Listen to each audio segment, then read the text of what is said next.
those bottles up there, they're the Lamont patent bottle. That's the type of stopper that they used in the bottle in those days, which was a like a Bakelite stopper with a rubber ring around it, which the gas pressure held in when it was filled with liquid. You can see the one here with half the liquid still in it. When I got that bottle, it had the Lamont stopper in it, was still full of ginger beer. However, somebody pressed the top in and of course released the pressure and it slowly evaporated out. So there's hardly any ginger beer in that Lamont now. You can see a Humphreys one there with a bit of iridescence on it. The iridescence is caused by the bottle being buried in a dump with ashes and iron. And of course, as it rains, molecules of iron and the soda from the ash mix together and wet the bottle and then dry off molecule by molecule layer until you get that iridescent build-up on the bottle, which looks like opalescence or like you see in a power shell. Then they're just various Lamont bottles at the top there. Some of them are local ones and some from Broken Hill. Broken Hill was of course a huge place, and there was quite a number of Broken Hill brands who came out of Broken Hill, and a lot of Broken Hill stuff is fairly common, so it doesn't have a big price tag on it. There was two sizes in Lamonts. That's the standard size, and then there was a smaller size, what we call a half Lamont. And that's all I can tell you really about the Lamont bottles. I think the period of the Lamonts were in the early 20s, 30s, around that era. Or maybe earlier than that, 1910 up to about 1930, around the Depression era. So you're lucky to find any at all nowadays. Right, on the top shelf, those bottles were originally clear glass bottles, and after 60 years of laying in the sunlight, there is when the glass is made, it has about 0.5% of manganese in the glass to purify it and make it really clear. The manganese molecules become excited by the gamma rays of the sun, and so they move on a higher orbit within the glass, which causes the glass eventually, after 60 years of gamma ray or radiation from the sun, begin to become purple, take on that purple hue, which is a very interesting phenomenon. You heat those in an oven to 212 degrees and they go back clear again, right? And what we did, we sent a few bottles over to the Lucas Heights Atomic Research Centre, where they bombarded them with gamma rays artificially and turned them purple overnight. Of course, the stress was so tremendous on the glass that many of them disintegrated. And somewhere I have a one that was done by the Lucas Heights Atomic Research Centre, but it's not in that collection there. We have different bottles. The first one here is a medicine bottle. Then we have two sauce bottles, two different types of probably tomato sauce. Then we have the common Rosella, two different types of Rosella sauce, the long one there, Rosella pickles. Then we have a olive oil bottle or salad oil bottle, and so on as we move across, and one half-size Lamont there that has turned also purple with 60 years of sunlight. So it makes it a fairly interesting collection. On the second shelf down, we have a Mason's jar, Mason's pickle jar. Mason was probably one of the most common jars you could find. Then we have a flag brand. Flag brand's fairly rare. Then we have the no brand pickle bottles and various pickles and medical bottles in front of it, including a perfume bottle here in front of the flag brand bottle. So they make an interesting collection or variety of bottles. You can see that some of them have more sun on them or have absorbed more ultraviolet rays than the others. It depends on whether there's a bush hanging over them or whether they're on red sand. If they're on red sand, they absorb much more ultraviolet or gamma rays much quicker, so they turn purple quicker than those that are just left on ordinary soil or likely to be covered part of the year by foliage. Okay, moving down to the cobalt blue bottles, the colouring in the glass there is actually cobalt, and the cobalt oxide in the glass when it's poured makes it that brilliant blue colour. The percentage I'm not sure of now, I can't remember, but they are medical bottles, ancient medical bottles, most of them holding stuff like arsenic, cyanide, all sorts of other medicines, bromide and stuff they had in those days which were quite poisonous. And so that's another interesting collection of bottles of different types there, medical bottles. Okay, then we move down to the ink bottles. These are what we call inkwells, various types of inkwells there. This series is numbered from 1 to, oh, I can't remember what number, and some serious collectors go right through and have them from number 1 right through, the complete collection. I don't have a complete collection. I just collected different ones for their shape, like that one there with the iridescence on it, brilliant iridescence, and different type of inkwells that just interest me. Down below it we have the round inkwells, like mostly Newton's ink. They're not as old as the old square ones or rectangular ones. And you notice that they've got a groove in their shoulder on either side. That's to lay your pen in after you finish using it. You lay your pen in that groove on either side of the ink wells. And then you have the round inks that came later. A lot of them are snap top bottles, as you can see. Some of them have got rolled edges, rolled tops. Then we come down here to some fancy ones of various colouring. Then we have these bell-shaped ones here, which are paste bottles or glue bottles. Clag, they're called clag in the old days, and those are your clag glue bottles. Then we have a mercury bottle, a little stony bottle there, 1 pound of mercury. So you don't need much mercury, it's so heavy to make up a pound of mercury. Then we have our stony inks, or called penny inks in those days, and they probably cost a penny or maybe a little bit more, and they came wax sealed with the ink in them for probably a penny. And they were very common, penny inks, and the stony ones, and of course they discarded them as soon as they were empty, unless they had a bulk ink which they refilled them. And some of your bulk ink bottles are these larger ones down the bottom here, these stony ones. And then you get fancy ink trays or ink wells like these ones here, which came in writing bureaus and cabinets, and the more well-to-do had those type of ink wells. And you can see the grooves in those also for the pens to go on them. So it makes it quite interesting. Also various types of glue or clag bottles, and that's basically my collection of inks there.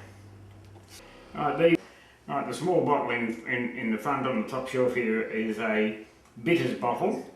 Bitters is using in mixing drinks, alcoholic beverages, or it is alcoholic itself, and it's mixing with drinks, like, you know, your lemon, lime and bitters and so on. Well, that's a bitters bottle. The other bottles are various liquor bottles. Over here we have a champagne bottle, champagne type bottle. They're called champagne bottles. That's very iridescent. There's one there that I've cut open with a bit of a label on it. You can see part of the label showing you how they were blown. They're very thick and heavy, the glass at the bottom, and very thin at the top. Then we have some gin bottles, whiskey bottles. The black ones there, very old, well over 100 and probably 110 years old now or more. So they are very, very old bottles, and they were very common in the old days because the water was so bad in the north here when they came that you could never drink water without putting gin or whiskey in it to help purify the germs out of it. And so that's why you found so many of those bottles. This shelf here has a soda water bottle. That's just a fairly common Woodruff soda water bottle. It has soda water in it. It hasn't crown seal, hasn't been opened. probably from the 1960 vintage. And behind it we have some half-size Lamont bottles, various small Lamont bottles right across. And up at the corner here we have a Paul's marble bottle, or a cod's bottle as they call it. And then we have these long bottles here which were called torpedo bottles. The torpedo bottles were made so they stand on their round end, and like an egg on its end is very, very hard. The bullet trays had no springs on them. So these were packed tightly in boxes with straw, stood on their end. They had a wooden stopper in them, and the wooden stopper stayed damp and kept the fluid inside. And consequently, being made like that, they were tough and strong enough to withstand the jolting and banging of a bullet dray many, many miles over rocky roads. And that's why they had that particular type of bottle. However, most of the time when they took the swollen wooden stopper out, when they pulled it out, in pulling it out, they often broke the neck or the top of the bottle. So that's why they're fairly scarce to get hold of. Right, these are what we call pointed soda bottles. Pointed soda bottles were made the same way. So they stood on their end, like ancient bell mines and one thing and another, were very strong to take jolting by being drawn by non-sprung wagons or carts over rocky roads, over rough roads in the old days. And so the pointed bottles again were very, very strong to take the drinks in. This one here with a flat bottom on it is what we call a dump pointed soda, or dump torpedo. Dump torpedoes were made so they actually stood on their end, and you could stand them up so that if you didn't use all the drink at once, it wouldn't pour out. We have a rare Geraldton torpedo bottle, that cobalt blue one there from Geraldton, Western Australia. And being cobalt blue in colour would have been more expensive and very rare. And then we have some local ones that I dug up in a yard just not far from where I'm living here now. Down the bottom were various gin bottles. They're called case gins because, being square, they would fit better in a case, and they held the gin. However, the glass at the bottom is very, very thick, whereas the glass at the top often had lots of bubbles in it, like that one there, and was very thin, and so they had a tendency to break. And even though they were packed very tightly in the cases with straw and one thing and another, a lot of gin bottles used to get broken on their trips to wherever they were going. These one here are German snap bottles. This is a common snap bottle, German snaps, and behind it is a black one, which is fairly rare as a black gin bottle. Here we have a gin bottle that just has a number on it, has no name or other identification other than just a number on it, which makes it very interesting, and it has a lot of bubbles in the hand-blown glass. It's a hand-blown glass with an applied top. In other words, when they blew it, after he blew it on the pipe, he would snap it off, and then it would go to another bloke who'd reheat it and apply the barrel top or ring top on it, and so that they could put a cork in it. So they were very, very interesting.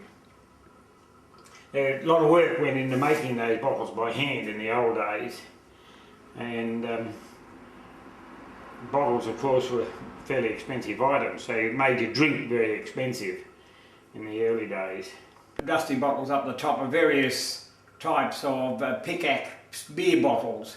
The Pickaxe company made glass, and or glass bottles I should say, and every year they varied the pick and varied the hands of the pick and the angle they're on. So if you wanted to collect a whole collection of Pickaxe bottles, you would have an enormous number of Pickaxe bottles. You'd have from the original one here, Pickaxe beer, that very dark green one, which is a cooperative bottle, and then another cooperative bottle, then they switched it to company. They picked Pickaxe Company. And then you have the normal common ones right down to the brown ones right up until the 1950s, and then they put a very small brand on the shoulder or lower down. So those are a couple of the famous pickaxe bottles. And the other ones we have some pickaxe bottles here. These are fairly rare ones. They are wine bottles and lemonade bottles, and also a whiskey bottle, the dark rum. And we have a stone bottle. You can see the stone bottle up there. It's a Stony ginger beer bottle, 750 ounces, and they were very common in the old days. And the only thing they have on them is the potter's mark, because they put a label on them. Then we have these black glass bottles here, which usually had various types of alcohol in them, or lemonades, or sometimes champagne and so on, which were often found out in the sand dunes and around Wilcowie camps and so on. The black glass, the colour of the glass being very black, is usually before the 1890s, when they started to make glass a lot clearer by getting better sand and putting other material in it to take the impurities out of the glass. So the dark glass has a lot of impurities in the sand, very dark. These are Castor Oil bottles. You can see them going, and I haven't got a complete collection, even though there's 20 odd bottles there, ranging from this one in the corner, fairly tall. They go much bigger than that, and they go even smaller than that, one we have right up here. So they're various castor oil bottles. Castor oil was a very common laxative used in the old days, and also used for other things as well. And it tasted absolutely horrible. I remember as a kid, Mum giving us castor oil and orange juice every Saturday morning because it was good for us and kept our bowels free. Then we have various types of medical bottles. These ones are various types of spirits, medical spirits in the cobalt blue bottles, usually alcohol of some form or other, or ether, which was used for various types of medical things in the early days. You can see that some of them have incredible amounts of iridescence. The iridescence shows up very strongly on them. The iridescence again is molecules of iron and soda from being buried in ashes with old tin cans and so on, which rusted during the rain when it was wet. And then we have other medical bottles there with labels still on it, and different medical bottles right through with for mostly ether or medical spirits of some sort. Here we have our stone ginger beer bottles. Stone ginger beer bottles were very, very common in the early days. They were very easy to make. You have the potter's mark down the bottom, and a lot of the bottles were just embossed with the like Crowder of Adelaide there, and Billings in Adelaide, and G-Lad, and so on. They were stamped onto the bottle. Then later on they came by putting these stamps on them, Adelaide Mineral Water Company, and those stamps were put into the glaze on the bottle. And then we came through, they improved that to Hall and Company, like the Hall and Company ginger beer bottles, the different places. Clare Mineral Waters were fairly common. SA Brewery of Port Augusta was a fairly common one, and otherwise the South Australian Brewing Company. There were other ones that weren't so well known, and their bottles are worth a lot more if you can get them, and so on. But Stony ginger beers were very, very common. They went out of practice in the 50s because you couldn't see in them to see whether they were clean, and people were using them second time, and you know, they hadn't been cleaned properly. So that's why Stony bottles were outlawed. But they are a collector's piece nowadays. Then we come down to the medical bottles again, various types of Faldings, cough elixirs, and eucalyptus oils, and whooping cough medicines, and bronchitis medicines, and all sorts of things that they had in these bottles, including olive oils and eucalyptus oils, and so on, in these various medical bottles. Here you can see some eye washing cups. You have a brown one, cobalt blue one, and a white eye washing cup there, and very toxic medicines in the very small bottles. Then we have the Quorn embossed, E. Gilbert and Company. Quorn, I have a small collection of those there, and being a rectangular type bottle, very fine glass, they're very brittle. The glass is very brittle and they break very easy, and it's very hard to get collect good medical bottles. Then we have a milk glass jar there with some ointment in it, and that was Wilmington, from the Wilmington chemist. Stony, GJS Stoney, or no, GJ Stoney, from the doctor, GJ Stoney. Must have mixed his own ointments there in Wilmington.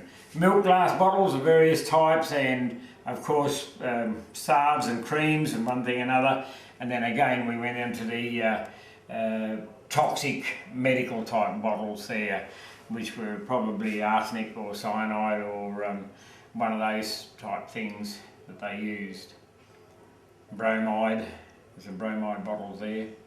Going down below that we have some Brunswick black stove ink black bottles, various stove black bottles that weren't on the common market, which weren't were only labelled and only have the potter's marks on the stony bottles themselves, but they were stove black for blackening your cast iron stoves in those days. Then we have some herbal bottles and various herbs, and the little one laying down there is a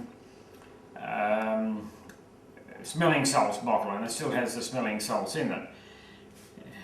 Now, I wouldn't try to take the stopper out of it, because if it did, it'd probably break the top off the bottle. So there are various types of herbal bottles, and again back to soldering fluids and various types of other stony jars that were used in those days, instead of, as well as tea caddies, where the tea came in, and small pickle jars and so on that people used in the old days. Below that again we have some larger cobalt blue medical bottles. We have all types of medicine came in those bottles: Mexican hair restorer, eye lotions, and so on, that people used back in the early 1880s and late 1880s and early 1890s. And they were cobalt blue. Cobalt blue mostly meant that they were medical type bottles. Here we have some ink bottles. They're clear inks, Newton's ink, Caldwell's ink, and so on. They were what we call ink pourers, where the bulk ink came in and you decanted them into these smaller penny ink bottles, the little Inkwells as we call them. Then we have some stony ink pourers. I've cut one open there to let you have a look inside it. And they were bulk ink again, which were decanted into often the small round stony penny ink ones, or into these glass ones here. And we've got some dried herbs right through to various types of food herbs or cooking herb bottles. Down the bottom here, there's some very large ether or medical bottles, medical spirit bottles. Then we have some gin bowls. These ones at the back here, these tall ones, are mostly Dutch gin bowls that the Dutch gin was brought out in. And they had a cork or wooden stopper in them that was waxed over, and when they were taken out, the contents had to be drinking. You couldn't reseal them again. These are gin bowls here, various common types of gin bowls. Some of them are quite old, going back to the late 1880s, 1890s, with the embossing in them by the potter using a stamp. Then we have the ink pourers, where bulk ink came to places like government offices, post offices, schools, where they used a lot of ink. So you had the ink pourers, and from your ink pourers you decanted into your Inkwells. And so all the rest of the collection there is various types of stony ink pourers, where the bulk ink came. Actually here nowadays, and it's written as Italy, Italy, but the Aboriginals pronounce it Ickly, Ickly, Ickly, Ickly, which means two waters meet. The two creeks join just here on our left-hand side. That's the hotel. The hotel was constructed, or the construction began around about 1873, and it was in use for about 40 odd years before it was left as ruins, or left for people to live in. Actually, a family lived in there for quite a long time, and then early this century it was abandoned. in the 1920s and left as a ruin. Mount Brown behind it.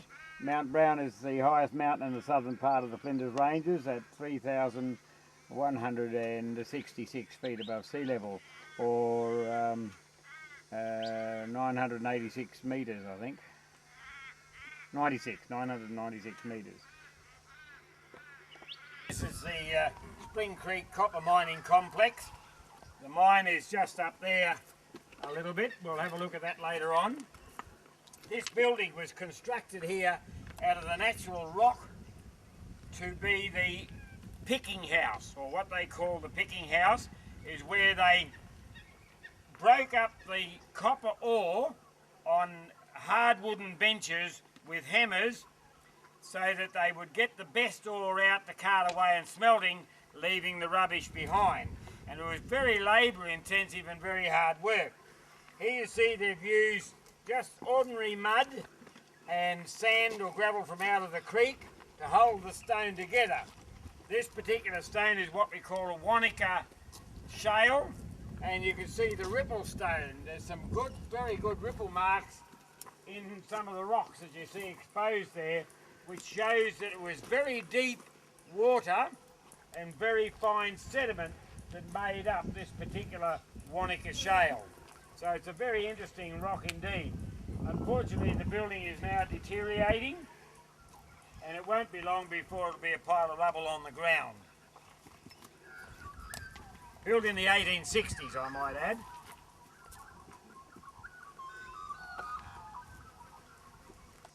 Here you can see what happens after a prolonged dry period, a drought like we've had, and then the tremendous rains we've had in the last few days. The vegetation comes up after the seeds germinated with water so prolifically that it actually lifts the pieces of soil up with it, and you can see the vegetation growing underneath the soil, which is lifting it up. I'll turn over another one here and we'll see the same principle taking place. You can see all the vegetation underneath, all the young seeds germinating and coming up to this mat of herbage, which is pushing the soil up. You can see it here. There it is. And so that's what makes these bumps on the ground, is the tremendous regeneration after a good rain, after a long period of dry. Very interesting. Here we have the boiler house. This is the boiler room actually. The big boiler sat on this, and the firebox was down there. The wood was poked in, burnt through the boiler, boiled the water, and as the smoke and heat went through, then it came back out again, went into the flume, and straight up the flume there, right up the chimney, and was discharged up the chimney. So they used the slope of the mountain to save them having to build a great high chimney. The boiler, this boiler place was built in 1860, early 1863 I think. And once it was pulled down, the boiler was one of the boilers that were taken to Blinman mines, and you can still see it up at the Blinman mine today. A couple of pieces of wire, extruded wire.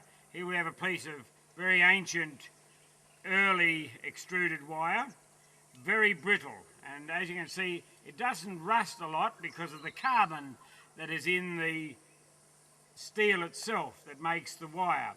However, it's not very, it's rather brittle and not very soft, and if I was to squeeze that, it would break. In my right hand here I have a piece of some of the earliest barbed wire. This is what we call two-strand twisted barbed wire, and this was some of the earliest barbed wire made in Australia. This was manufactured in the early 1880s, and it's interesting to find a piece still left intact today.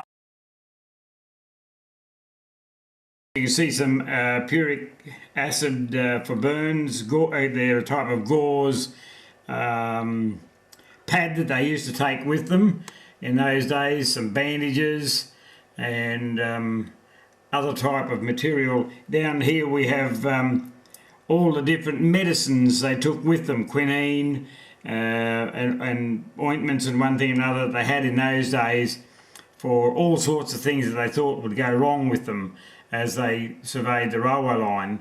And of course they were out for many, many months, and it would have been very, very tough going, travelling across the Nullarbor in 1914, and this is all the medical equipment they had. There was no flying doctors or no other medical way of getting back quick if anything went wrong.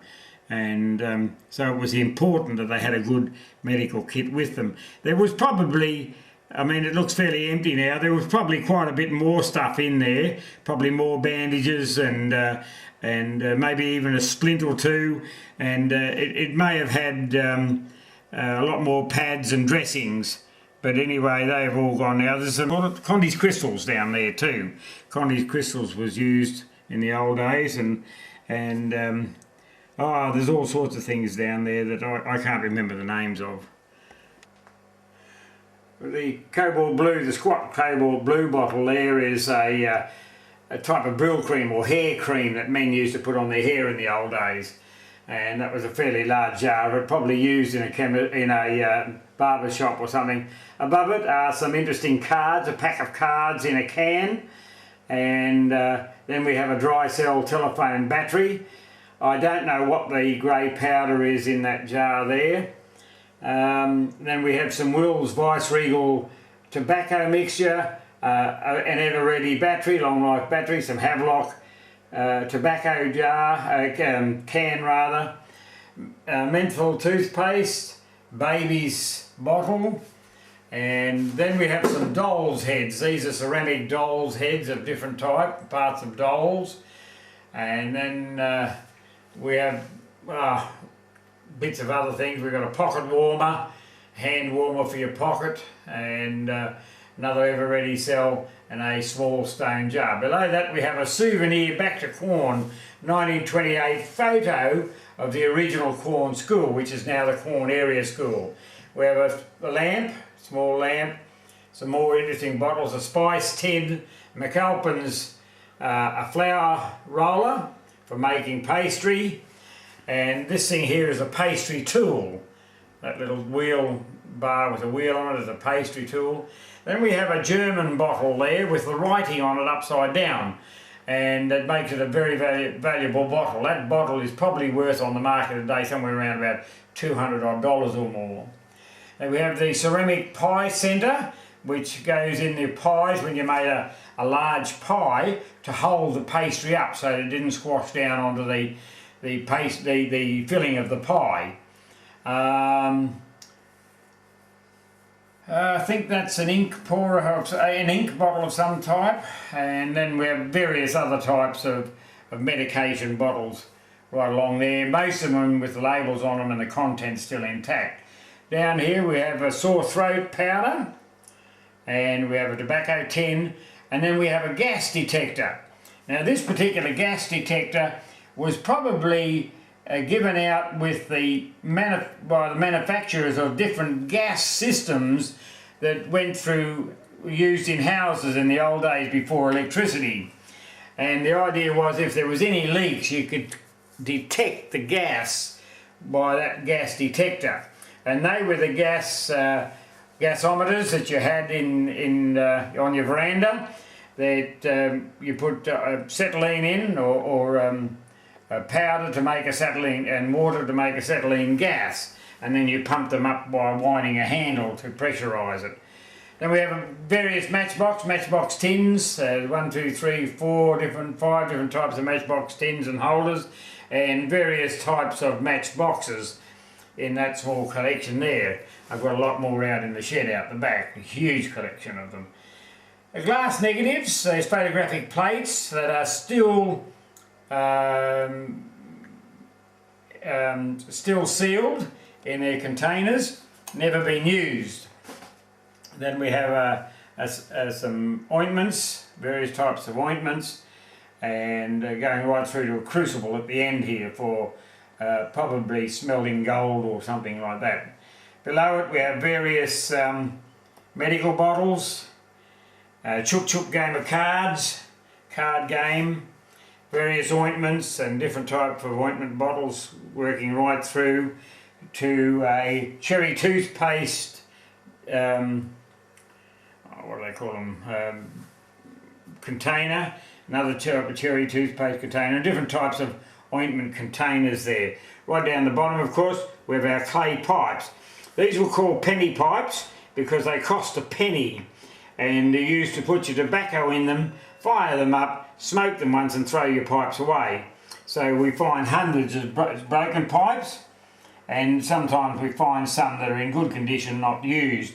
There's an inkwell from a school desk, and we have a shaving stick, various shaving razors and a shaving brush, clothes brush or suit brush, cocoa hair restorer, various perfume bottles. And this one here, this green flat one, is smelling salts, a fairly large smelling salt bottle. Then we have some curling tongs, various types of curling tongs from a lady's hair, an old Bible, old spectacles, oh, we've had some things fall down here, and various bits and pieces there right up to that clay dish, and a very old thermometer. And in the corner we have here my medal that was awarded to me for long service for the Quorn Fire Brigade, 20-year service in the Quorn Fire Brigade. Here we can see a couple of whiskey bottles that were taken out of Port Augusta Gulf, near Port Augusta. You can see the barnacles that are on them. I didn't clean them up, I just left them exactly as they were pulled out of the water, because they've been laying in the water over 100 years, and so they have all those barnacles and shells encrusting them. Over here we have some black glass whiskey bottles of various types. They're what we call three-piece moulds, which are very old, back in the 1860s and 70s. So they're very old glass bottles, black glass because of the impurity in the glass. You can see how thick the bottles are, thin on some parts and thick on other parts, and very thick on the bottom where they were hand blown. It was very hard to get enough pressure with your mouth.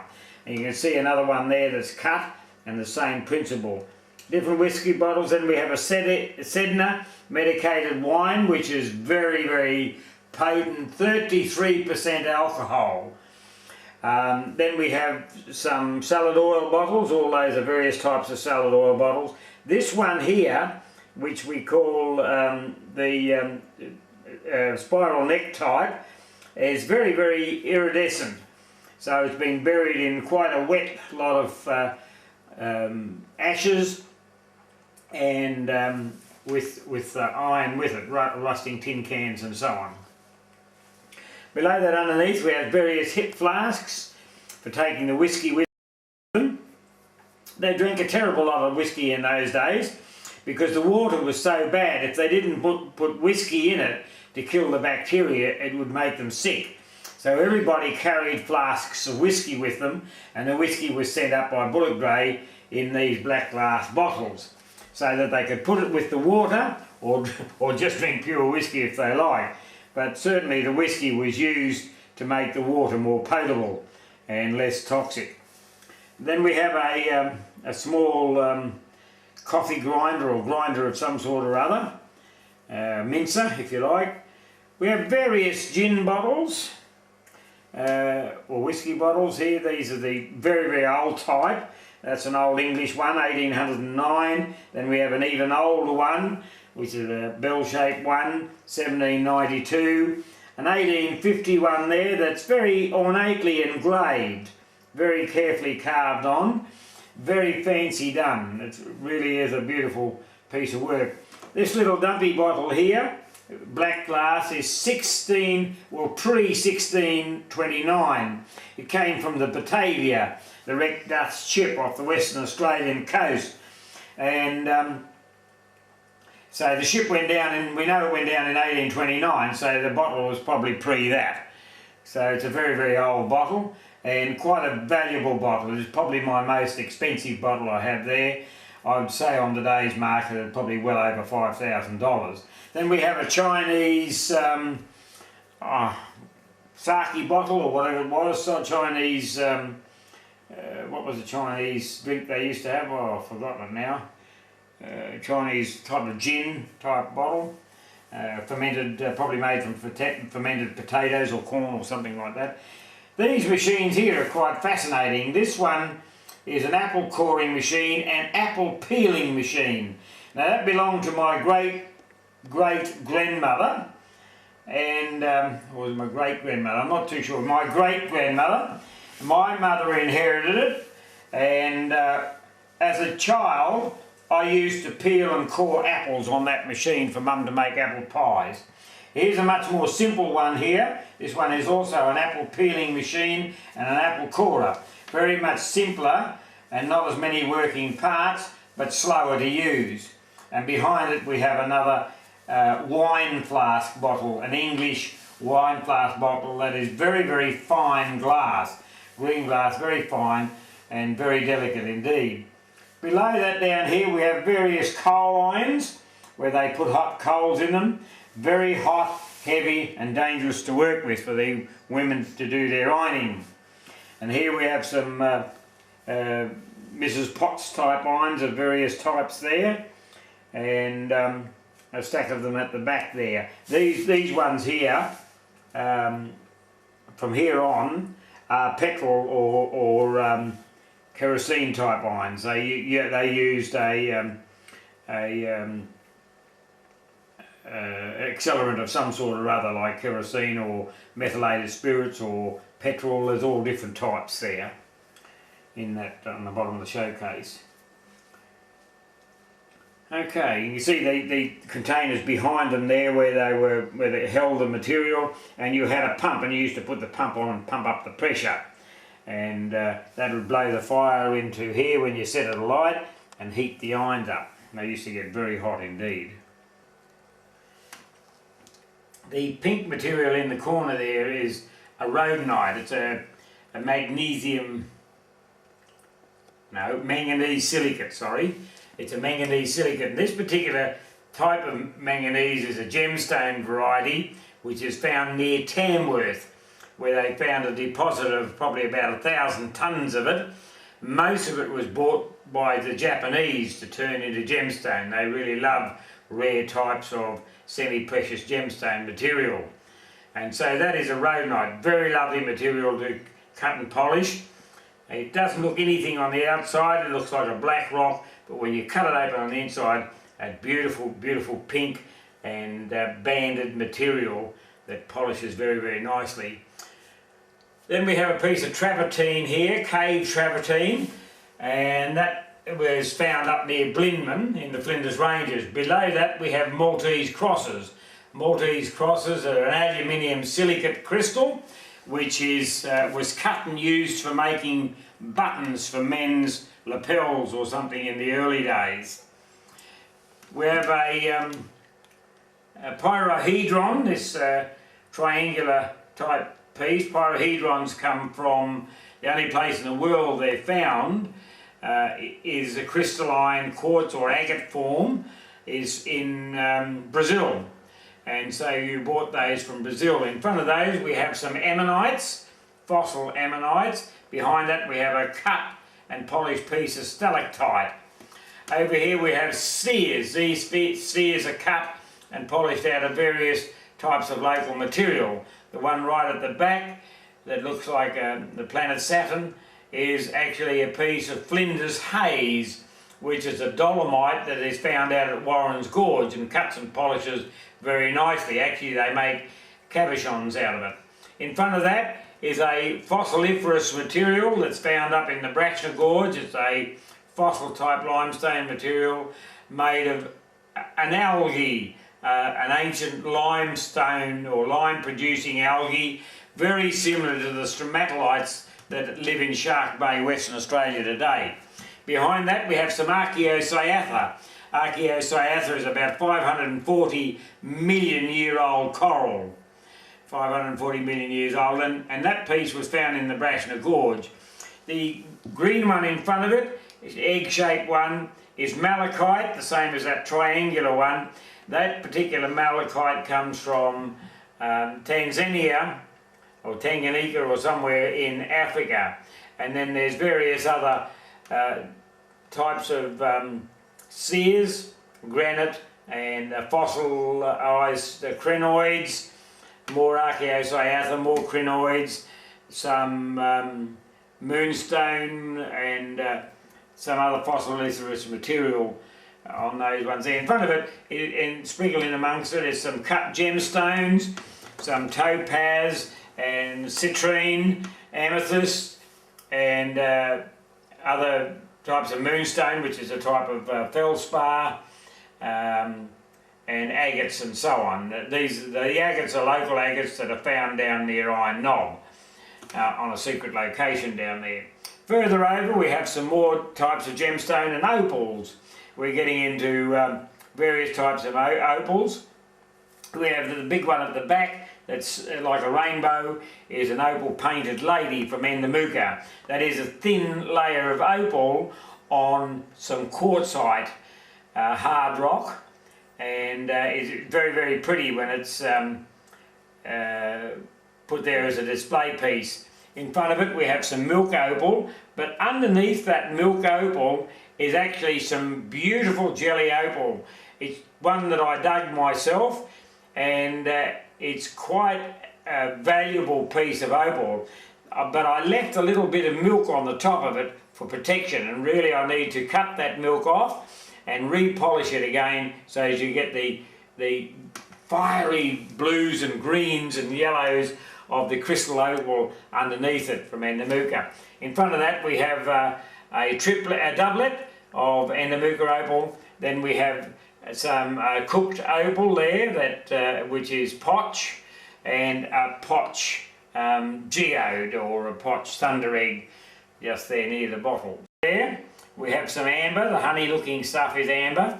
Behind that we have some selenite or gypsum, which is called desert rose, that type of one right in the corner. The centre one is what we call elephant's tooth gypsum, because they grow, the crystallised shape of them grow a little bit like an elephant's tooth, and slightly different from the other types of gypsum. Beside that we have some needle crystals and some very large selenite needle crystals from Middleback Lake, and then we have from Lake Gillis a couple of very large different types of selenite crystals. We have some amethyst, then we have some mangano calcite, we have some adamite on some amethyst and quartz crystals. It's fairly rare adamite, rare minerals. I believe that one came from Brazil. Then we have some bustamite and apophyllite from Broken Hill. Really beautiful crystals of bustamite. That's the long, thin, fine ones there, and then the larger, clearer crystals on the top are apophyllites.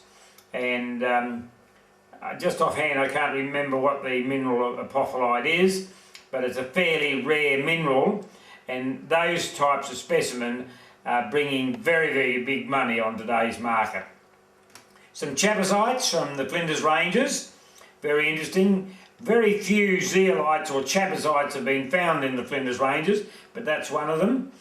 And then we have some pyrite on calcite. We have some tremolite. Tremolite, and that one there is the white and yellowish looking one, crystals, is akin to asbestos, and it has the same danger rating as asbestos, but it's nowhere near as dangerous as asbestos. I don't believe it's dangerous at all.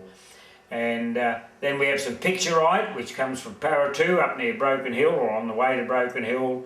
More types of selenite. Some actinolite. Actinolite is a cousin to tremolite and asbestos. Actinolite is the greenish one. Actinolite is green because the magnesite that is in the white one, tremolite, has been replaced by iron, so that makes it green. Then we have a rosette, or a mammalette of azurite, some mottramite from Broken Hill. Mottramite's a fairly rare I think it's a lead, I think it's a lead, copper, calcite of some, calcium of some sort. Behind that, we have some fluorite from Kentucky, USA, some pentlandite from Cobalt in Western Australia above it, some magnesite, some manganate rather, that's manganese and hydrates from Iron Knob,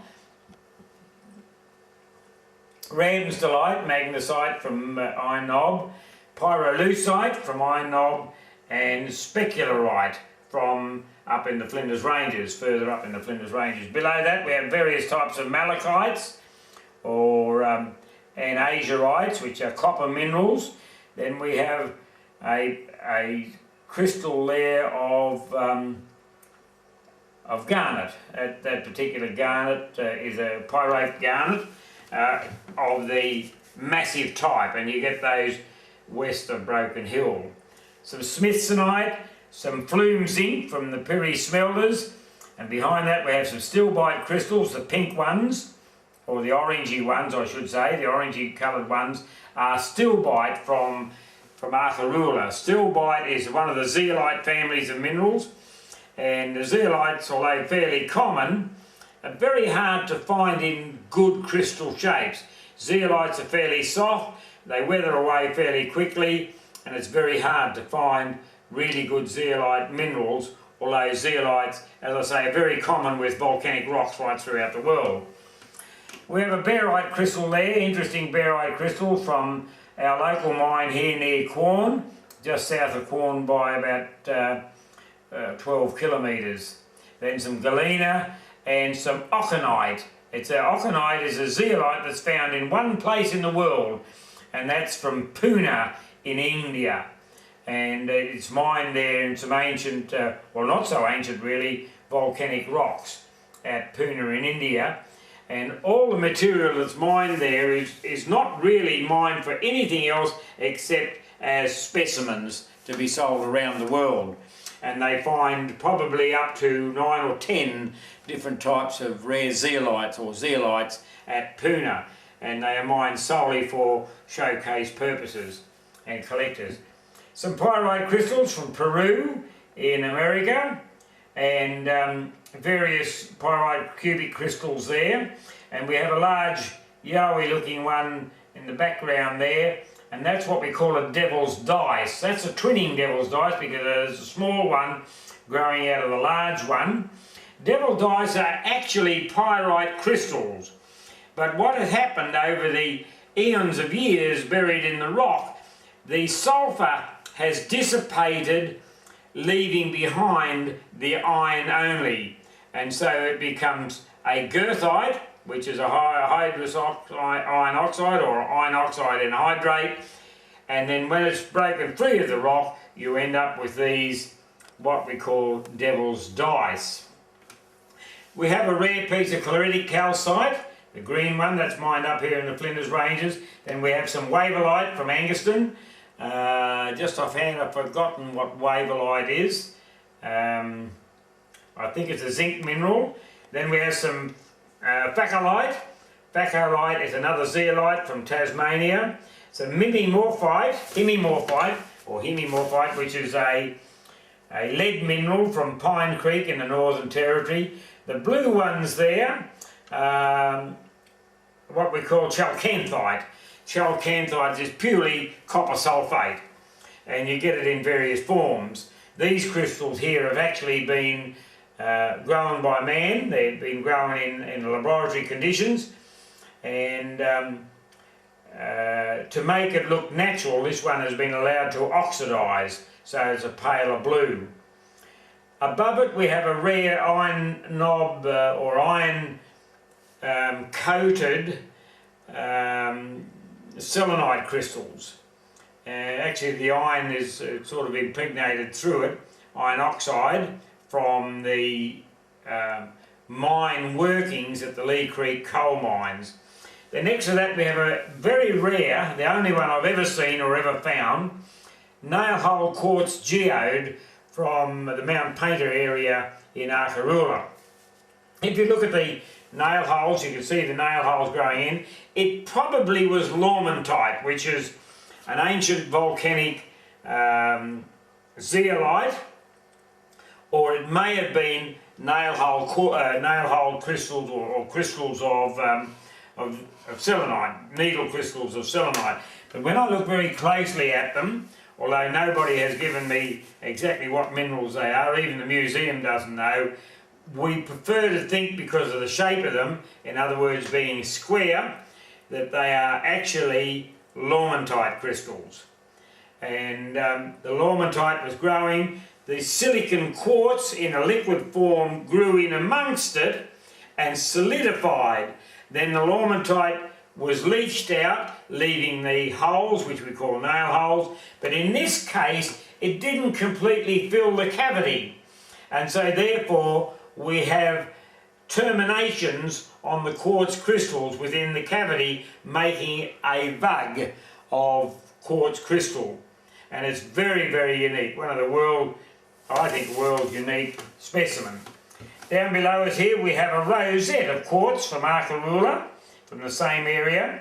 A very, very pretty rosette quartz that where you've had the silicon injection on a number of cases, or a number of occasions. It grew and crystallised in terminations, probably around Lamontite or again gypsum selenite of some sort, and then it dried off, went solid, and then again another injection of material came in, liquid silicon, and grew over top of those crystals, and of course then it's been broken open so that you can see them as rosettes.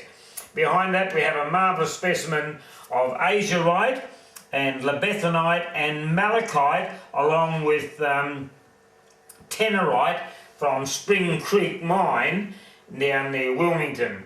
Some interesting milky quartz crystals from Arkaroola in the Flinders Ranges. Some citrine from Karuna Station up near Broken Hill. Black quartz from Karuna Station. We have a nail hole quartz here that they call caustitite, and it has the one piece growing up, and the silica crystals grew around it. So if you turn that over, you find one hole in the centre. Then we have a greenish coloured quartz there, which probably has some chlorite or something in it, which makes it greenish. Some red ones there, which has iron in it. Amethyst type ones in the background. Various quartz crystals of different type. Very small caustitite crystals there. Another one of Arkaroola's geode type, but this time with no nail holes in it. Behind that we have a piece of acicular Girthite. Girthite was named after the 16th century German geologist Goethe, G-O-E-T-H. They pronounce it Goethe, and Girthite nowadays. And that's an acicular type, so there's long fibre crystals. And it's anhydrate, which means it formed on the surface. In other words, there was probably a small lake or pond that was full of iron-rich water, and gradually the water evaporated out, leaving the iron to grow into those long acicular or thin fine crystals into that form there. Behind it we have some bog iron. Beside it we have some bog iron. That particular Girthite or mud cracked bog iron or iron is again water-filled iron-rich water that was very iron-rich filled the cracks in mud or in dried out mud or sand or rocks, and of course it hardened. The original material eventually weathered away, leaving that interesting formation behind. In front of it we have an oxidised piece of Girthite, which has been oxidised and gone yellowish, so that you can actually see the bands and the crystal structure in it. Some amethyst from Queensland. Right in front of us here we have some Quartz Pseudomorphs. Now a pseudomorph means altered after another mineral. These quartz crystals are probably, they're cubic in shape. So that means there was probably growing pyrite crystals, which are cubic in shape, and the pyrite crystals dissipated or disappeared or melted out or eroded away, leaving a cavity. The quartz flowed in and filled up that cavity, taking on the shape of the pyrite crystals. So it's very, very unique. It's what we call a pseudomorph specimen or fake specimen, but it's done by nature and it's very, very interesting. Amethyst quartz here. Then we have some magnetite crystals. That's very magnetic material. That again comes from up near Arkalula. And if you put a magnet on it, of course the magnet would stick to it. Then we have some hematite crystals on quartz from Iron Knob. Very fine flaky hematite crystal. Very, very spectacular. I'm sorry this showcase is so dusty. It's been there a long time and it's got very, very dusty and the specimens need to be taken out to clean. Behind that we see a pipe. It's about a 2.5 inch, 3 inch pipe, and it's from Broken Hill, and the calcium rich water as it goes through the pipe builds up on the pipe and chokes it off until it's only about 1.25 inches in diameter. So it's a bit like your artery that goes into your heart. When it clogs up, you have a heart attack, and that's been clogged up with calcium carbonate. And you can buy those as specimens from Broken Hill. Behind that we have a beryl crystal. The beryl crystal is in the form of a scout badge, and it's rather unique. And actually it's 3 beryl crystals growing in a lump of quartz and feldspar. And the beryllium or beryl crystals, beryllium was very sought after as a very light metal used in the rocket industry because in the 60s because it was very heat resistant. Then we have a very large beryl crystal beside it from the Triple Chance mine in South Australia just near Broken Hill.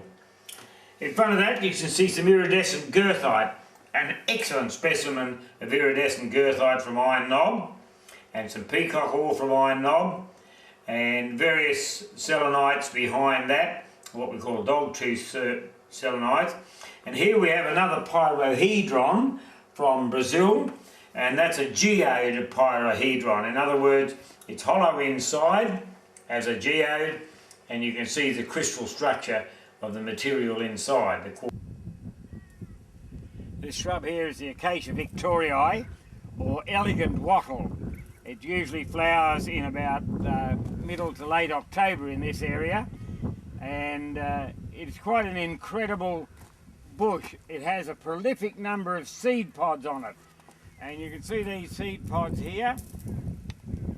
The tree is incredibly hard wood, extremely hard wood, acacia wood, and the Aboriginals used to use it to make their digging sticks and so on out of it.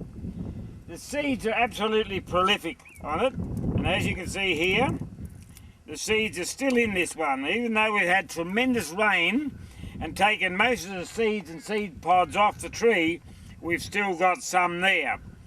Now these seeds have an incredibly hard casing on them, and the only way the seeds will regenerate, there's 3 ways these seeds can regenerate. One is to have fire go through and crack the shell, crack the little seed, and it will germinate when it gets water. The other way that it germinates is by the ants. The ants take these seeds underground, and a fungus grows on the seed shell, which weakens the shell, and the ants feed their colony off that particular fungus. Then just before we have big rains like we've had just now, the ants bring the seeds back out onto the surface and they germinate when they get wet. The other method is the natural method or flood method, where, like we've had just in the last few days, tremendous rain which has washed the seeds on the ground, carried the seeds away and buried them fairly deep in loam. And so therefore in the damp moisture over a long period of time, the shell softens and it germinates. The abundance of these seed pods mean that we can harvest them. The Aboriginals used to harvest them for food. They used to crack the hard shells, winnow out the husks, and then grind up the little seed pod that's on the inside. Nowadays we do the same thing. People come out here and harvest these under licence to the government because they're extremely healthy, and they grind them up and they put them in acacia bread, and that bread has qualities that help give you good health, and particularly and supposed to be fighting cancer. So we're nowadays using it, and perhaps later we will be commercially growing it. These seed pods here are still intact despite the heavy rain that we've had, and most of the bushes are stripped of their seeds and seed pods. It's unusual to find this particular couple of trees here still have their pods on them, and the seeds are still inside those pods. They haven't dropped them yet. So this tree, or these couple of trees here, may have been late flowering because of the drought. Okay, this area here is called the Wim. The Wim was a major watering point. It's halfway between Ickly, up there behind me, and the Walaqua Creek out in the middle of the plains in front of me. Here we have the original well, and this well went down some 40-50 feet, and the Wim was used by horses, where the horses walked round and round and round, and using a steel cable or ropes, brought the buckets of water up to put into the troughs. I've got ants all over me. And they used to be able to water 1,000 sheep at one time. The troughs were so big. And you can see the remains of the troughs running right away down on our right hand side. If you come over here, you can see part of a wooden trough here. They were used a lot of initiative in the old days and used what material they had. And they hollowed out big gum trees to make troughs out of them. Over on my left hand side here, you'll see a pipe standing up out of the second well, and that's a bore pipe that they used, and they would pump that one up with a windmill. Right, we're standing at the site here where this is the campsite that we're standing on, where they pitched their tents. The men camped right here while they constructed the Bruce Railway Bridge across the Walaqua Creek. The railway bridge was wrought iron, made in England, carted out by ship to Port Augusta, and then brought by rail from Port Augusta to Quorn, and then out to here, and then cantilevered out onto the different stanchions, or onto the different buttresses, and anyway, it was put into place and fitted absolutely perfectly. And this was built way back in 1877.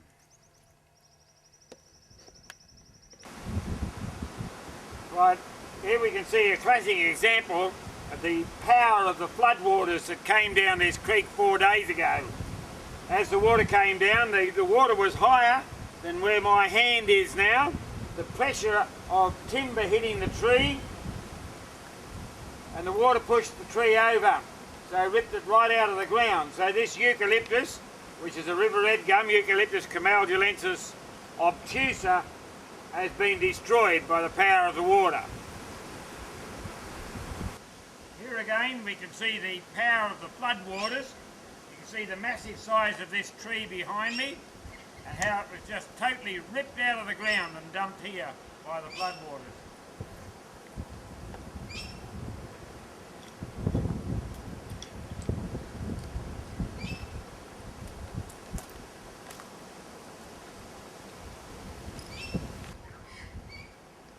4 days ago, the water would have been about 4 metres above me. 3 metres above me, 4 metres deep here at this spot. You can see the way it's ripped out the bank, eroded completely out, taking the fence with it, and completely changing the topography of the creek. The creek bed is now totally different than what it was a week ago. Right, when you look in the creek beds, you see the tremendous amount of sediment that's been shifted and moved down here. Billions of tonnes of rock silt and material, and we find all sorts of things. Geologists come along and they look at these rocks and they can tell maybe there's some sort of minerals up there. Just sitting right here, these two interesting pieces of rock that just happen to be here, look to me very much like kimberlite. And just recently they've done a lot of search in the area looking for diamonds, and this is the type of rock they would be looking for to find the diamonds. The diamonds that we have here are an extremely hard diamond, and they're mostly used as in commercial industry for cutting other diamonds because they're so hard. So there is a diamond, and further out they have found quite a substantial deposit of kimberlite and diamonds. Behind me here we have a classic example of the power of the water again, where it's piled all the material into the gum tree. Over on my right hand side here you can see how it scoured out the creek bed and exposed the roots of the trees that were covered only 4 days ago.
This is the boiler house that I'm standing in now at the Prince Alfred mines.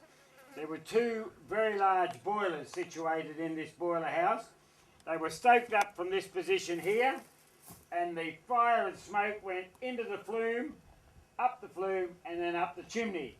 Now they originally built the chimney, as you can see, with brickwork or stonework up to a certain height, but it wasn't high enough to get a good draw.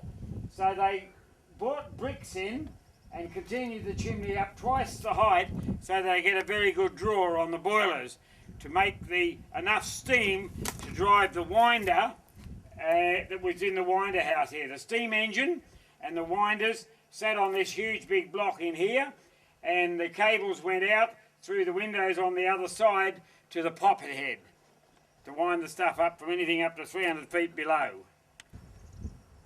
Right, I'm standing above the boiler house where the two great boilers were on the Prince Alfred mines. Over on my right hand side we have the water tanks where the water was stored to boil, to make the steam to drive the steam engine, and the winder that was in the winder house here on my right that was situated or bolted on that great block of stone there. And the cables then went out to the poppet heads that was out in front of the building, and 300 odd feet down to the ore body below. We're on the flume now, above the boiler house, looking down into the old boiler houses, in the old boiler house. When the mine failed, they took the boilers from here and carted them all the way up to Blinman. So if you see the Blinman boilers, you are actually seeing the boilers from the Prince Alfred mine. If you look down here, you'll see a steel structure. That steel structure is a very small furnace where they used to smelt the copper. It would only smelt very small quantities of copper at a time, and that was put in there by private people in the 1960s or 70s, early 70s. It wasn't very successful and only was fired up once. Beyond that, further up the valley there, you can see some black rock there. That is the slag dump of the original smelter. They had an open hearth smelter up there, and when they smelted the ore from here, they dumped the slag, and that's the slag heap you can see there today. As you can see, it's probably only a few thousand tons of slag, so they didn't treat a lot of ore. Right, this is very, very arid country. There's very, very little water here, and very rarely does it rain like we've seen it rain over the last week. But this is the water tanks where they held the water to fill the boilers and turn into steam. I'm standing under the wall of the winder house. Huge stone construction. The winder sat on this block of stone here, and the bolts went down those holes to hold it down. The winder cables went from the winder itself, which was powered by the steam engine, through those holes out to the popper head above the main shaft. Now that's the main shaft over there on my right hand side where that acacia tree is. If you look, you can see some timbers poking up out of the ground like tree stumps. Well, that's the base of the poppet head itself that hauled the ore to the surface. Right, I'm standing precariously here above some of the mine workings. This is an open stope where they found a pocket of very rich ore and mined most of it out. If you look at that lock down there, you can see some green copper oxides, or copper carbonates I should say, in the rock, some that they missed when they were mining it out. I'm standing right on the edge here of the main shaft. The main shaft originally went down some 300 feet down into the mine workings, and this is where they hauled all the ore to the surface for treatment.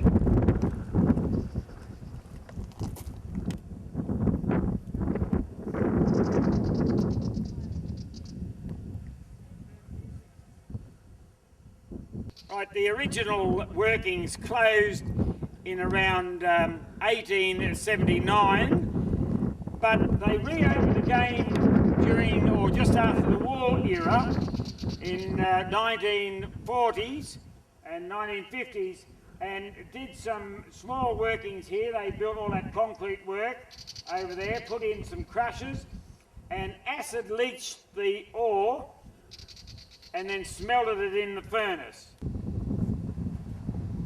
On my right hand side we have the Kenneka Ruins here. The Kenneka Ruins, the buildings were built in 1856 when they took up leases here, and it was one of the biggest leases in the northern area, or the Flinders Ranges area of South Australia.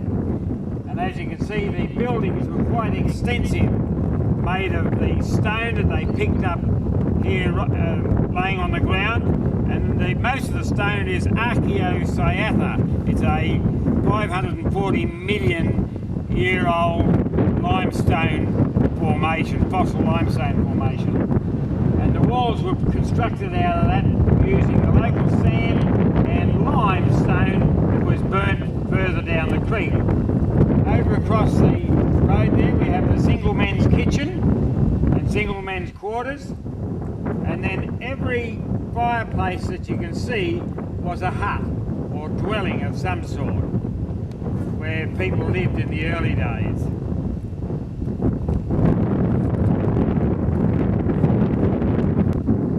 Right, this is the old stables here, and when I first came here in 1963, it still had the roof on it, the walls were still up full height, there was hay stacked in the loft, there was saddlery hanging on the walls. In fact, it was almost usable, and since then it deteriorated very rapidly, and we did quite a bit of work capping it all to stop it from deteriorating so badly. And then over on the overseer's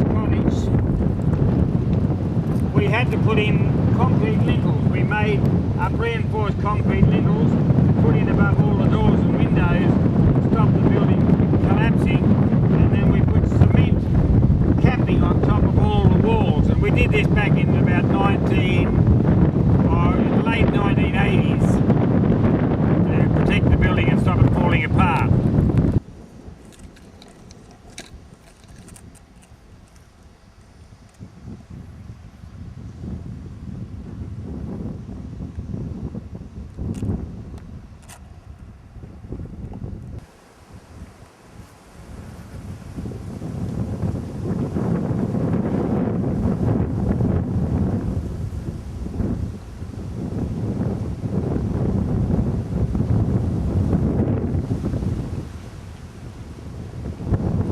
The household model gasometer, and this cylinder held the gas.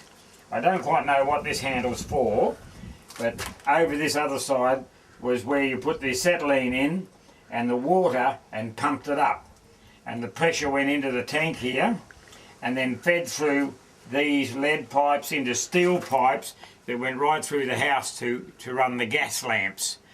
So this was a gas lighting equipment, and that gas detection kit that we looked at inside in the showcase was for testing any gas leaks from this gasometer. We're standing outside my place in Quorn now, and we're standing out the back of the old bakehouse.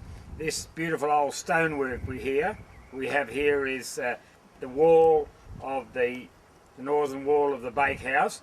You can see the beautiful sandstock brick reveals that they used on making the windows so that they could let light and a bit of cooling in, because those bakehouses and the ovens were extremely hot. If you look down here, you can see the old brickwork, the old stonework. That is the ovens itself. Unfortunately, we pulled down most of the ovens because the water got into it and destroyed them, and of course the salt damp is eating the bricks out. If you look over here, you can see what the salt damp does. The soil having magnesium in it, magnesium sulfate or Epsom salts. As the water rises up, the walls act as a wick, pulling the water up. The salt accumulates in and then frets all the brickwork away. And so what we have to do, we either have to use chemicals in the wall to stop it from rising, or we put concrete. We concrete it to hold the walls together and stop the dampness getting in. In this case, about 25 years ago, we concreted this here and to make the walls stable. When I was living in Whyalla, I was collecting reptiles, and this is my old python house where we used to keep the pythons.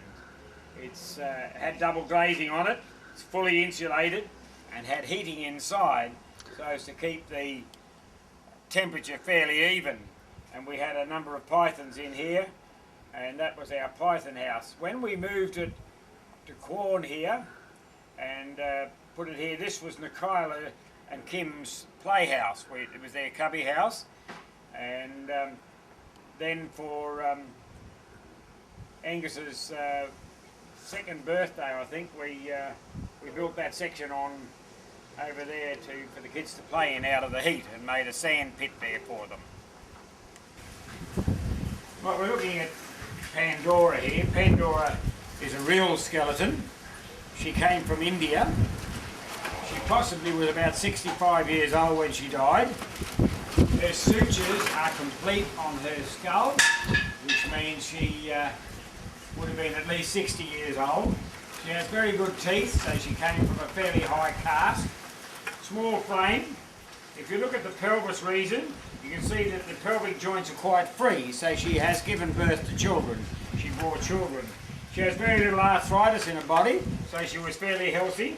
Just a tiny little bit of arthritis on the top of the femurs, and a little bit on the scapula here in the shoulder blade, or shoulder bone. So she was a very healthy woman. However, of course, when they died, their skeletons were worth a lot of money, and so the family, instead of burning them, would sell them. and the meat would have been cooked off them, and the skeleton was shipped out to Australia by, I think it was Ramsay Medical Supplies, and I bought it off them about 25 years ago, just as the law came in that they weren't allowed to ship in any more real skeletons. Also, I acquired at the same time a male skull, very small male skull. This male would have been probably in his early 40s or mid 40s. His sutures are still quite open, so he would still be in his 40s. That's how we have a fair idea of his age. Very small skull. He was a very small stature.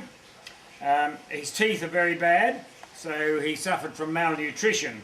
I also have his spine and his pelvis in my collection, but that's put away. And of course he again came from India.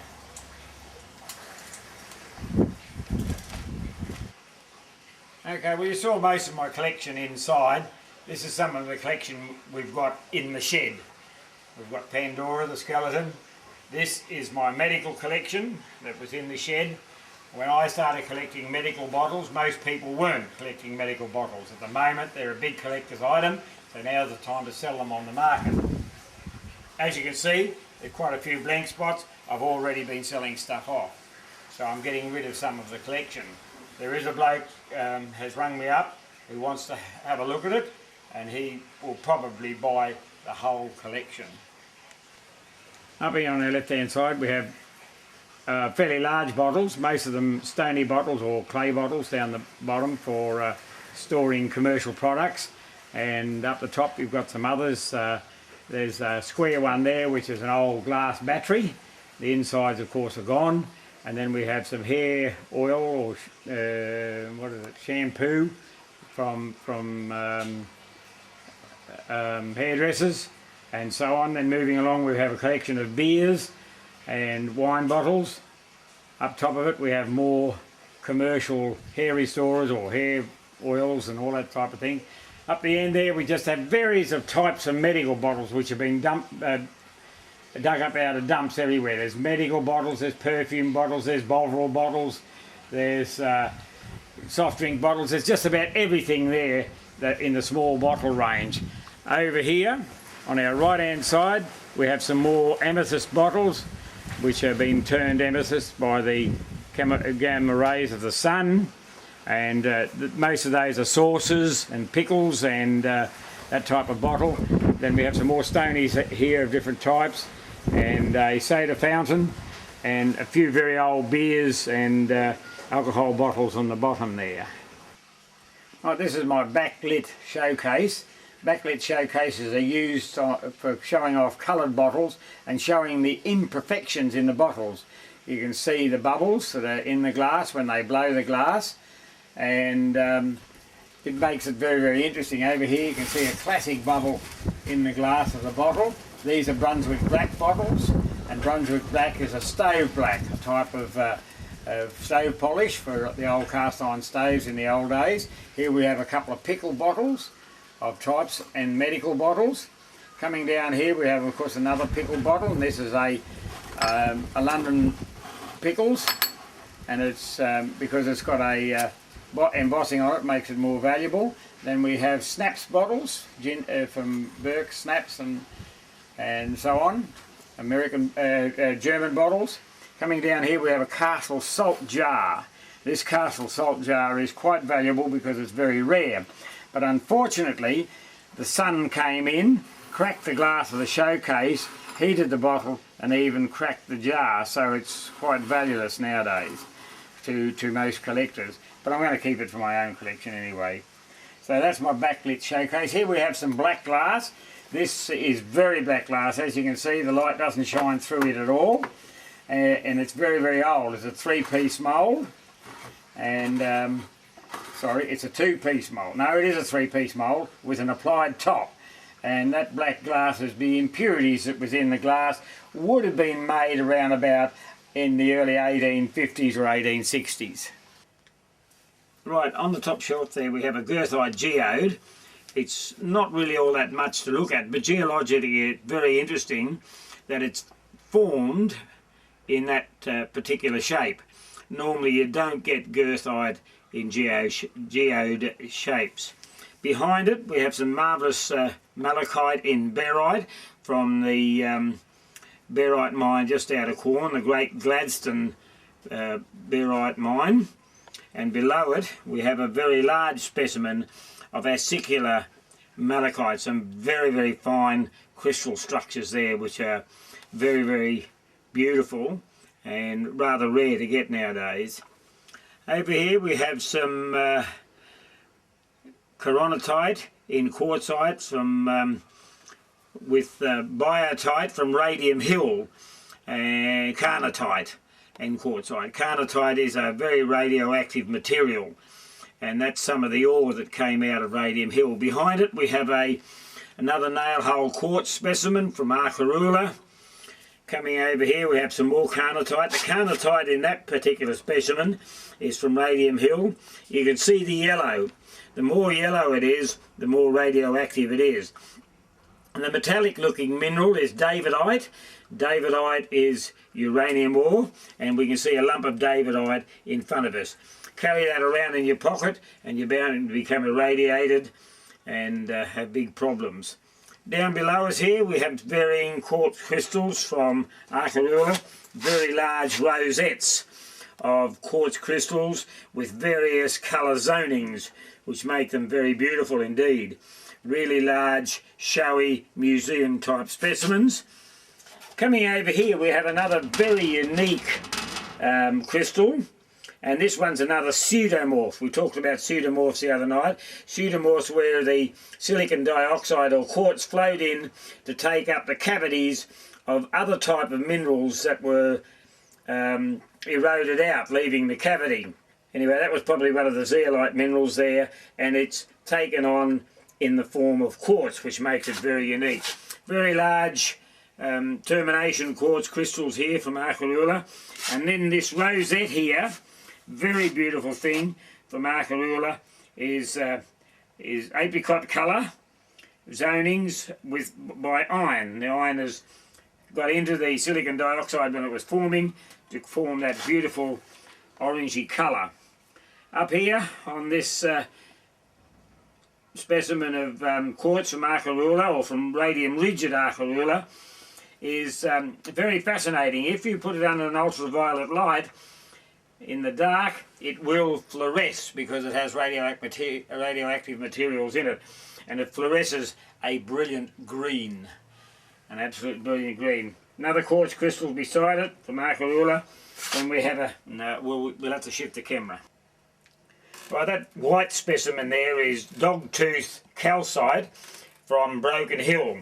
A very, very large slab of dogtooth calcite. Very rare for a slab that size to be taken out of the mines. Usually they were broken up into hand-sized specimens and sold off on the collector's market. I was very lucky to get that from a miner in Broken Hill who very carefully brought it out for me. And I consider it one of my very special specimens. Below it here is some malachite, and this malachite came from the Burra mine. I virtually fell over that rock when I was looking around the Burra mines way back in 1960s, and that was in the grass. We'd had a good year and there was long grass, and I fell over it, and of course I brought it home because I realised it had very fine specimens of very good specimens of malachite there. This quartz crystal here comes from the Kingsgate mine in New South Wales. Behind it is another rosette of druzy quartz from Arkaroola. The druzy quartz has grown over the rosettes of quartz, so we've had a number of injections of quartz to build up that particular specimen. Right below me here, this fine specimen of selenite needle crystals comes from the lake near Whyalla, and that is a very, very good specimen, particularly one of that size. And then up in the corner here we have some epidote from near Alice Springs, large specimen of epidote from Alice Springs. So they make very fine museum or cabinet type specimens. Right, this specimen here is a very large quartz crystal from the Stony Fells quarry in the Adelaide Hills. I did have a lot of bigger ones and better ones and some clear ones, but of course they've all long since been sold off. And that's about all I've got left now. This one here is barite crystal from the Oriparuna barite mine in the Flinders Ranges. And this is an excellent crystal because you have such fine and very large cabinet type specimens of the crystals of barite, which is fairly rare. We're looking at here what I consider a very, very interesting specimen. This is a horn or a tusk off a dinosaur or something that was dug out of the rocks when they were building the David Jones store in Wollongong. You can see where the pick hit it on this side and damaged it, and they just threw it out. I recognised it for what it was and grabbed the specimen. And it's only sandstone today, but it takes on the shape of the original horn of whatever animal or dinosaur it was. Right, there we have a fine book of Muscovite Mica.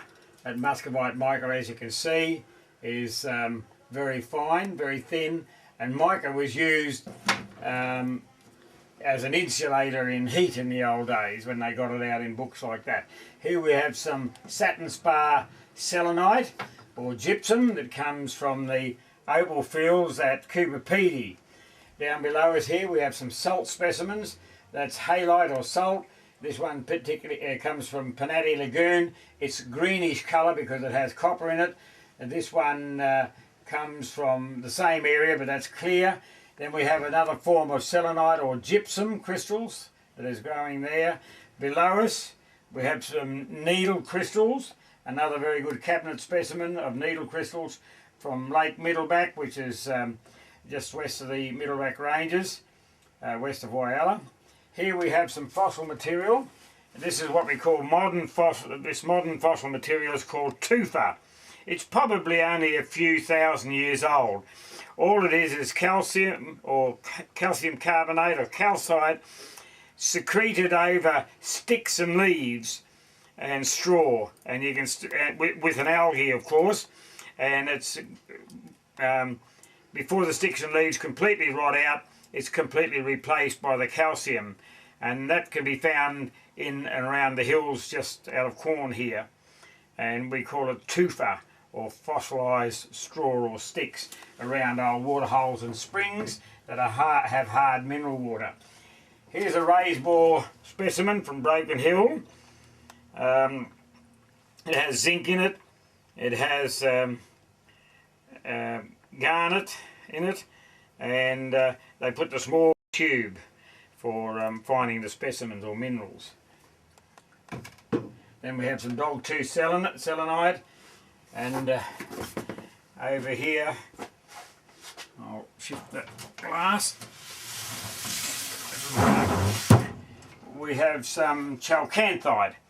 This chalcanthite was grown in the Adelaide Wallaroo fertilisers crystallising tank, and something went wrong one Easter and it crawled out, grew on the sides of the tank, and when they were breaking it off and cleaning it up, they gave me a number of specimens of it. Again, we have some beautiful dogtooth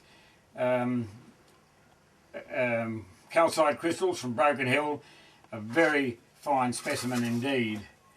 Then we have some fuculite from Toowoomba, kyanite from Williamstown in South Australia, malachite on Druzy quartz from near Quorn, a very, very good specimen.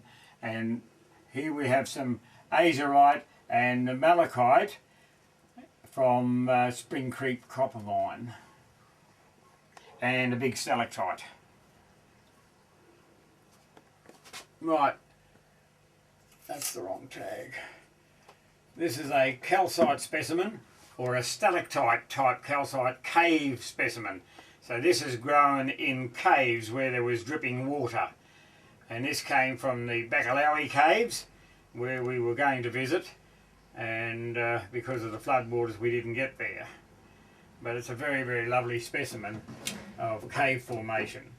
Down below we have some lead calcite lead calcite with barite crystals growing on it, very fine barite crystals growing on it, and that comes from Broken Hill in South Australia, and it's quite a collectible piece. This one here is called picturite.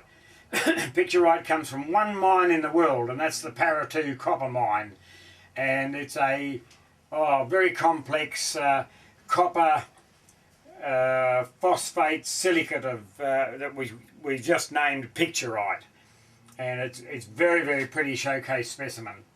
Down below here we have another crystal of acicular malachite on various iron ore minerals in barite, and then we have a really good malachite specimen, and that malachite specimen came from that one comes from that one, came from South Africa. I think that one came from South Africa. Then we have some apophyllite from Puna. Apophyllite is a zeolite. More picturite, more barite specimens. Then we have some more zeolites. This one is what did I say it was? Stilbite, beautiful stilbite crystals from Markaroola. More picturite, some malachite and magnetite from the Sir Dominic mine up the other side of Markaroola. And natrolite, zeolite from Ardglen in New South Wales, a small quartz crystal, not a bad one, double terminated quartz crystals, a lead specimen of lead, I don't know what that one is. Oh, that's microcline feldspar from Broken Hill, green variety, quartz crystals from Markaroola, and bustamite from Markaroola, massive piece of bustamite from Markaroola. Here we have some really unique crystals of zeolites from it's melanite and analcite and montremelanite in basalt from Flinders in Victoria. A very large garnet crystal from west of Broken Hill, covered with dust. Everything's covered with dust in this shed. And then a fine specimen of specularite or micaceous hematite. This is another painted lady from Andamuka. It's on quartzite. It's been cut by diamond saws so you can show the beautiful crystal opal. This is your main opal here. This is potch, this blue stuff, but it makes a very, very fine cabinet specimen. Right, this is a grinding stone, Aboriginal grinding stone. You can see where they've pecked it and shaped it by hand, and hand pecked it. Now this one hasn't had a lot of use. It's still fairly unworn. That's what we call the granny stone. The grain or nardoo is put onto here and then ground back and forth. Now there's special reasons they picked this particular stone. When you grind the material, some of the stone comes off and you get a gritty substance which gets into your mouth and grinds your teeth down. The Aboriginals chose stones that would grind so fine that it wouldn't cause any problem when they ate the material. And so they were very special stones that they picked and used for making their grindstones out of. Here you can see many more granny stones and parts of grinding stones that have worn right through. Here's a grinding stone that's worn right through in many pieces. The reason we don't find them in complete shapes like that one there is because when the white man came into the area, they wanted to shift the Aboriginals out. They used to ride through the camps with their horses and shoot the stones and shatter them. And when they shot the stones and shattered them, the Aboriginals had no grindstones to grind their food on, so they'd have to move somewhere else. These are Aboriginal flakes, which they used as tools for making knives out of, or cutting instruments, or spearheads and so on. And so I've got a lot of those which we call flakes. We have a lot of granny stones, which are these ones here. There's a huge collection of granny stones of all types. and a huge collection of grinding stones. They're not all on display. We have these ones here, which you can see have been worked by hands. They're river-worn stones. This one's been broken, but you can see how it's been worn flat in the grinding process. That one would be put on the granny stone and used that method, right? Whereas the others were rubbed back and forth. So that's one grinding that way. And to do that, they have an anvil stone, which is this one here. And they chip the anvil stones out. They put their seed on there and grind it like so. Okay? On that particular type. These ones here are called hammer stones, and they're used for making these flake by hitting the core stones and flaking pieces off. And you can see how pitted they are and worked. A normal river stone picked up out of the river, worn by water action and used as a tool. You can see some pecking around the edge of it where they've used it this way as well as using it on the flat way. Okay, we have many types of these stones. Some of them are very beautifully made. Look at the amount of work that's gone into shaping that particular fellow. A superb stone. And then they've used it as an anvil by putting it on there and then getting some seeds and cracking the seeds so they can eat the inside of the seeds. This is how they would use it. They would take a quandong seed, one of these seeds which is extremely hard, from the Centralum acuminatum, and they would place it on their little anvil, and then they would take their stone and they would crack it. Then they get the contents on the inside and eat it.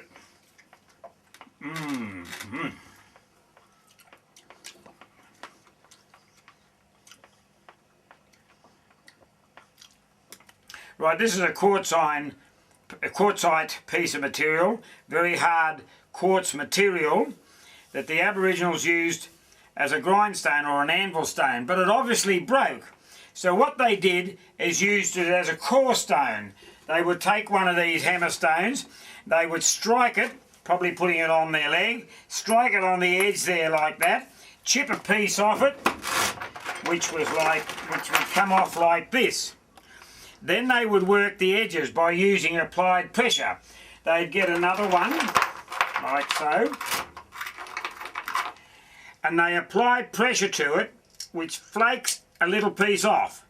Then they work it from side to side so you end up with that knife edge, which is so sharp that if I drew my finger across it, it would cut my finger severely. In fact, I can cut paper with that.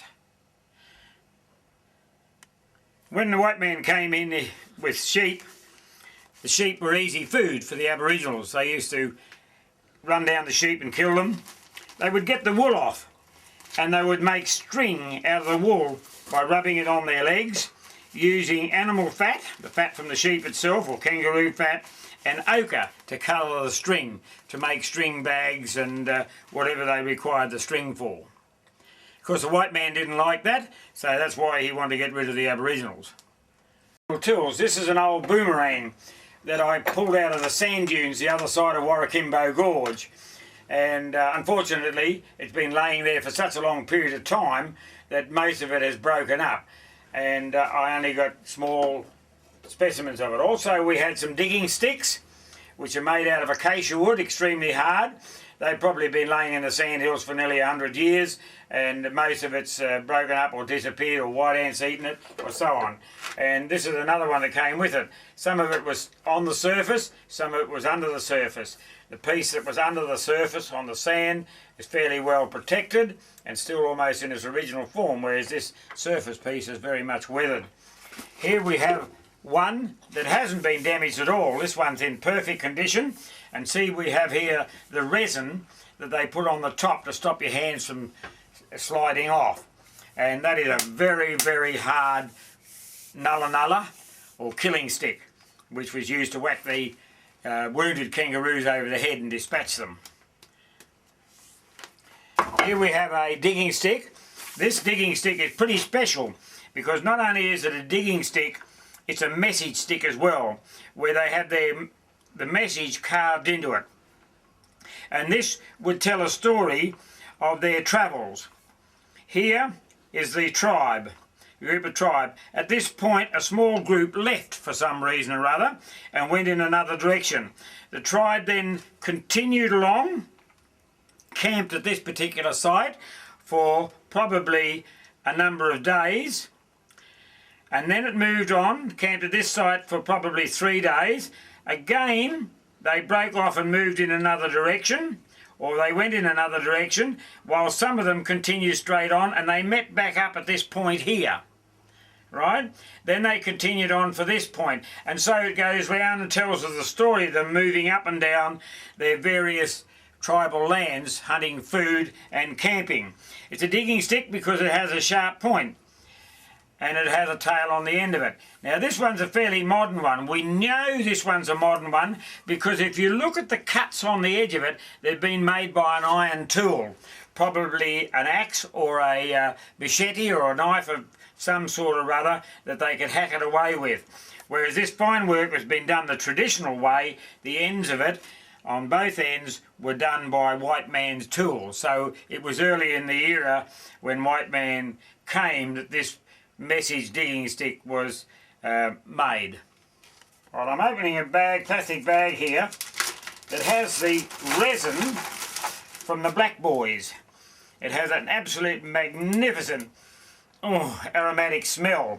The Aboriginals used to heat that stuff up in the coals of the fires, and that's what they applied to their tools as a hafting instrument or glue. Now if they wanted to, they could glue a piece of stone in there like so, or a sharp piece which they could use for chipping or digging or cutting animals up, or skin or bone or leather, or digging stick. And that's why they had this blob of hard stuff on the end. They would heat it up and they could glue and tie with kangaroo sinew and more glue over it a knife or piece of stone to the end of it, probably something more like that knife I had before or something like that, which they could use as a chisel or a digging tool. Right, here I have some gypsum selenite. And this is the gypsum or desert selenite that the Aboriginals just used to pick up off the ground in that form. They take it back to their campfire, they would burn it in the campfire until it became a white powder, and then they would use it as a paint or paste on their face, because it was, once it was burned and then remixed with water, it was plaster of Paris. That's simply plaster of Paris. Or if a widow's husband had died and she became a widow, she would then mat it in her hair and build up these skull caps on her head, which over a period of a few days, and that would stay on her head for the period of mourning, which would probably last anything up to 12 months. And then eventually the whole lot would come loose and come off, taking her hair with her. Her mourning period was over. She could go and find another husband according to tribal law and remarry again so that they could reproduce, particularly younger women. Right, this is a string made out of the bark of a tree from Arnhem Land, and it's an Aboriginal breast support. It's a female brassiere. And they made this to support their breasts so that they didn't flop up and down when they were running and chasing animals. And so that's an Aboriginal brassiere made out of string and coloured with animal fat and ochre. Right, here we have an Aboriginal necklace made out of the caps of the eucalyptus seed pods. And they put holes in them, string them all together, and then they wear them around their neck. These are quite old. This is from the Northern Territory Aboriginals. They're quite old, and they were part of the ornamentation that women used to dress themselves up to make them look pretty for the men, I suppose. And nothing has changed today in our modern society. We still do the same thing.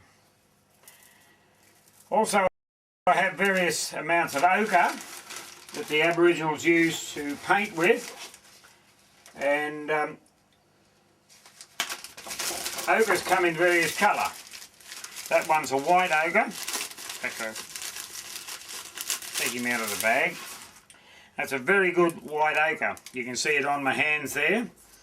And it feels and is very similar to talc. In other words, in actual fact it is a talcum powder, or it could be made into talcum powder. It is a talc, but it's a low grade talc, and the Aboriginals would use that. There were a number of reasons they used ochre on their bodies. They mixed them with animal fat and painted their bodies because it helped keep them warm in the cold weather, would you believe? Just painting mud or ochre onto your bodies help keep you warm, and it does. I've done it, and at ceremonies and things, and it really works. The other thing, of course, is to keep you and protect your skin, to keep it cool in summertime on stinking hot days. It has the same effect, as well as marking your tribal totems or colours. And the tribes, each tribe was split up into moieties.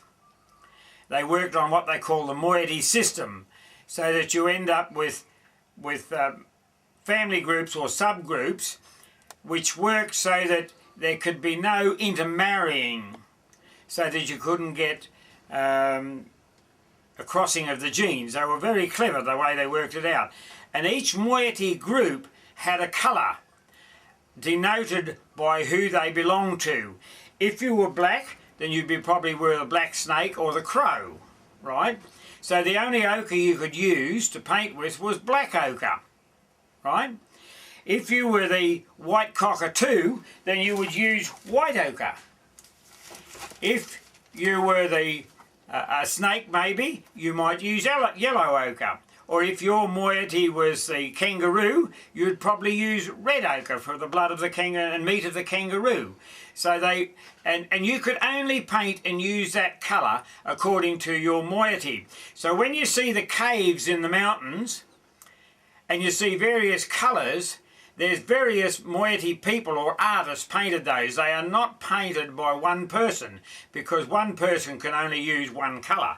He can't use the different colours. So they had many artists from each moiety to make up one painting. Right, I have here in my hand a set of muckler stones. Muckler stones are music stones. There's not a complete set there. There's actually 1, 2, 3, 4, 5, 6, 7 pieces there. There are 2 missing. There are 2 larger ones missing. Muckler stones will usually put on string made from human hair, and you dance to the music of them.